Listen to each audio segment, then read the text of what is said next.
জুয়ার অ্যাড কিভাবে বন্ধ করবেন এবং ফোনের সমস্ত রকমের অ্যাড কিভাবে বন্ধ করবেন। তো শুরুতেই হচ্ছে আপনারা আপনাদের ফোনের সেটিংসে প্রবেশ করবেন ঠিক এভাবে। এরপরে এখান থেকে স্ক্রল করে সেটিংসে যেয়ে স্ক্রল করবেন। স্ক্রল করে আসার পরে এখানে দেখতে পাবেন হচ্ছে গুগল সার্ভিসেস। তো সবার ফোনেই এই গুগল সার্ভিসেস এটার অপশনটা থাকবে এবং অনেকের ফোনে গুগলও লেখা থাকতে পারে। তো এই অপশনটার উপরে একটা ক্লিক করে দিবেন।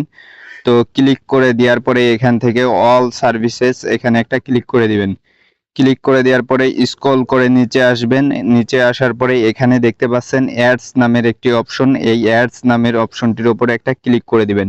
ও আরেকটি কথা বলে রাখি, ভিডিওটি ভালো লাগলে অবশ্যই চ্যানেলটি সাবস্ক্রাইব করে দিবেন। এরপরে হচ্ছে এখান থেকে হচ্ছে সমস্ত রকমের অ্যাড বন্ধ করার জন্য এবং হচ্ছে জুয়ার অ্যাড বন্ধ করার জন্য এখান থেকে ডিলেট অ্যাডভাইজিং আইডি এটার উপর একটা ক্লিক করে দিবেন। এরপরে আবারও ডিলেট অ্যাডভাইজিং আইডি এটার উপরে আর একটা ক্লিক করে দিবেন। তাহলে হচ্ছে আপনাদের ফোনের সমস্ত রকমের অ্যাড আসা প্রায় অফ হয়ে যাবে। তো ভিডিওটি দেখার জন্য ধন্যবাদ।